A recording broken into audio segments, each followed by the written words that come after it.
Poți să alegi între a fi un spirit liber într-o călătorie umană sau un om liber într-o călătorie spirituală.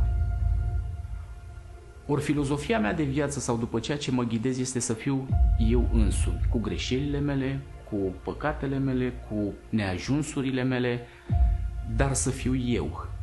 Fericirea nu. Fericirea o simt sau nu o simt. Fericirea o trăiesc sau nu o trăiesc. Dar nu poate fi comparată. Nu am cum să mă compar eu cu eu sunt mai fericit ca tine. Cum? Cum aș putea să-mi dau seama dacă eu sunt mai fericit ca tine sau tu ești mai fericit decât mine?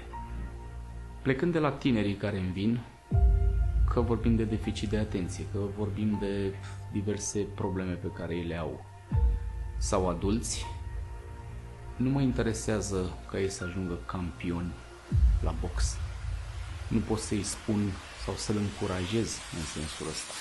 Pe mine mă interesează să ajungă campion în propria lui viață. Adică cumva la final să spună ok, am fost fericit, am lăsat în urmă cât s-a putut de mult bine, am fost echilibrat sau sunt echilibrat în continuare, am cât mai puține regrete.